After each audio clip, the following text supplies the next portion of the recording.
Welcome to super classes. मैं सपना प्रताप सिंह। हम लोग हिस्ट्री देख रहे हैं। हिस्ट्री में वो सब्जेक्ट देख रहे हैं, वो टॉपिक देख रहे हैं जो छोटे छोटे बच जाते हैं और जहाँ से डायरेक्ट क्वेश्चन उठ के आ जाते हैं। जैसे कि आज जो टॉपिक चले वो चलेगा महत्वपूर्ण उपाधियाँ, कि कौन सी उपाधि किसको किसने दी, प्राप्त करने वाला कौन है और देने वाला कौन है, उपाधि क्या है।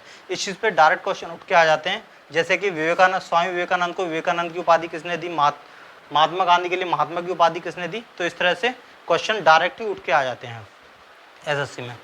तो देखते हैं सबसे पहले महात्मा की जो उपाधि है, सबसे पहले महात्मा गांधी को वो रविन्द्रनाथ टैगोर ने दी थी। महात्मा गांधी को, गांधी जी को महात्मा की उपाधि रविन्द्रनाथ टैगोर ने दी थी।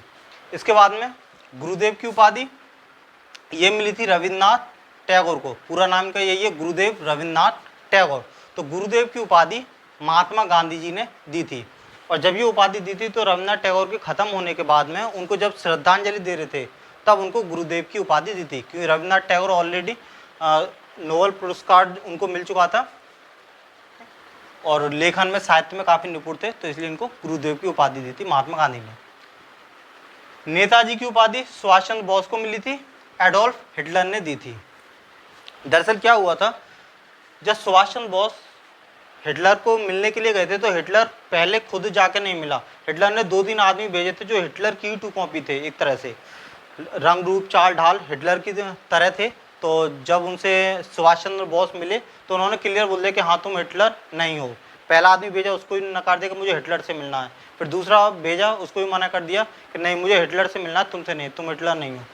तो उसके बाद में हिटलर बोला तो हिटलर काफ़ी प्रभावित हो गया ये सुभाष चंद्र बोस से, कि मतलब मुझे कोई नहीं पहचानता पर तुमने मुझे पहचान लिया।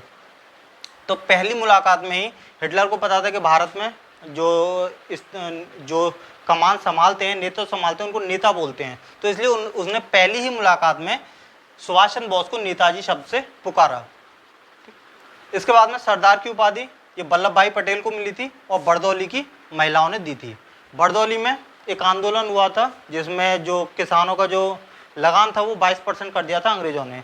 तो सरदार वल्लभ भाई पटेल ने उनके सपोर्ट में, बरदौली के जो किसान थे उनके सपोर्ट में गए और काफ़ी ज़्यादा उसका विरोध किया। और फिर बाद में जो लगान था वो 22% से हटा के वो 6% पे राजी हुए थे। तो बरदौली की महिलाओं ने जब आंदोलन खत्म हो गया, जब सरदार वल्लभ भाई पटेल जब लौट रहे थे तो उनको सरदार कह के पुकारा कि आप हमारे सरदार हैं, आपने हमारा नेतृत्व किया। तो सरदार की उपाधि वल्लभ भाई पटेल को बरदौली की जो महिलाएं थीं उन्होंने दिया। डॉक्टर राजेंद्र प्रसाद को देश रत्न और अजात शत्रु दोनों ही उपाधि जो हैं वो महात्मा गांधी से मिली। महात्मा गांधी ने डॉक्टर राजेंद्र प्रसाद को देश रत्न बोला और अजात शत्रु। अजात शत्रु मतलब जिसका कोई शत्रु ना हो उसको बोलते हैं अजात शत्रु, और देश रत्न मतलब देश का महत्वपूर्ण रत्न। कायदे आजम जो है वो मोहम्मद अली जिन्ना को मिली थी और महात्मा गांधी ने दी थी। दरअसल एक बार महात्मा गांधी और जो जिन्ना थे ये मीटिंग कर रहे थे और ये लोग आपस में इनमें मतभेद चल रहा था, तो वो मीटिंग बीच में ही रोकनी पड़ी और फिर कोई भी निष्कर्ष नहीं निकल पाया। तो उसके बाद में महात्मा गांधी ने एक पत्र लिखा मोहम्मद अली जिन्ना को और उसमें इनको कायदे आजम कह के पुकारा। ठीक, कायदे आजम मतलब महान नेता, कायदे आजम का मतलब होता है महान नेता। तो उसमें बोला था कि मतलब प्रिय कायदे आजम, रात हम कल जो हमारी मीटिंग हुई थी हम किसी निष्कर्ष पर नहीं पहुंचे। तो इस तरह से उन्होंने उस पत्र में जिन्ना के लिए कायदे आजम कह के पुकारा था अपने पत्र में। देश नायक की उपाधि सुभाष चंद्र बोस को मिली थी, रविन्द्रनाथ टैगोर ने दी थी। 1983 में कांग्रेस का अधिवेशन हो रहा था और उस अधिवेशन में सुभाष चंद्र बोस जो थे वो अध्यक्ष बने थे। तो उस अध्यक्ष बनने के उस पर रविन्द्रनाथ टैगोर ने सुभाष चंद्र बोस को देश नायक की उपाधि दी थी अध्यक्षता पर। कांग्रेस का जो अधिवेशन था उसके अध्यक्षता पर। हालांकि ये चीज़ें उतनी नहीं आती, क्वेश्चन यही आता है कि कौन सी उपाधि किसको मिली और किसने दी। ठीक है, तो ये एक्स्ट्रा में है, बहुत मुश्किल से चांस है कि हाँ ये पूछ ले, जैसे कि एक बार ये पूछ लिया था कि नोबेल पुरस्कार किस उस पर लौटाया था, वरना ये चीज़ें इतनी नहीं आती, यही चीज़ें मेन है। स्वामी विवेकानंद, इनको पहले स्वामी जी कह के ही बुलाते थे। विवेकानंद को पहले स्वामी जी कह के बुलाते थे। तो इनको जो विवेकानंद नाम दिया था वो जो खेतड़ी के महाराजा थे, गुजरात में खेतड़ी के महाराजा थे अजीत सिंह, उन्होंने विवेकानंद नाम दिया स्वामी जी के लिए। दरअसल क्या था, स्वामी जी जब 1893 में शिकागो जा रहे थे अमेरिका, ये धार्मिक सभा हो रही थी, तो अमेरिका शिकागो में जाते समय उनके लिए विवेकानंद का नाम दिया था अजीत सिंह ने। और जो भी उनकी जो पोशाक थी विवेकानंद की, स्वामी जी की, वो पोशाक बनवाई, उनके आने जाने का खर्च अजीत सिंह जो महाराजा थे खेतरी के, उन्होंने उठाया। तो क्वेश्चन अभी ये भी आया था कि स्वामी विवेकानंद शिकागो कब गए थे, तो ये MTS अभी हुआ था, तो उसमें ये क्वेश्चन पूछा गया था, 1893 में गए थे। राष्ट्रपिता जो उपाधि थी महात्मा गांधी को सुभाष चंद्र बोस ने दी थी। जब ये सिंगापुर में, सुभाष चंद्र बोस सिंगापुर में थे 1944 में, तो सिंगापुर से इन्होंने एक रेडियो पे अपना तार वगैरह भेजा, संदेश भेजा। तो उस संदेश में इन्हें राष्ट्रपिता कह के बुलाया, क्योंकि उस टाइम देश का नेतृत्व कर रहे थे और पूरे देश को एकजुट करने में महात्मा गांधी अपना पूरा जोर लगाए थे। तो उस चीज से खुश होकर सुभाष चंद्र बोस ने इन्हें राष्ट्रपिता की उपाधि दी थी। वैसे देखा जाए तो भारत का पिता माता तो पॉसिबल नहीं है, पाकिस्तान का हो सकता है राष्ट्रपिता, क्योंकि जिन्ना ने पाकिस्तान को बनाया, तो जिन्ना का बाप हो सकता है, पर भारत तो अनंत काल से चला आ रहा है।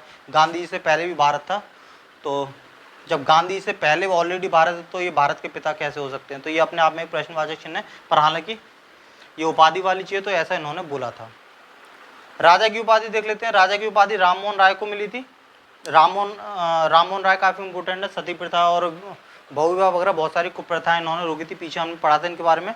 तो अकबर शाह द्वितीय, अकबर नहीं, अकबर शाह द्वितीय, ठीक है, ये अकबर द्वितीय है। अकबर द्वितीय ने राममोहन राय को राजा की उपाधि दी थी। कब दी थी?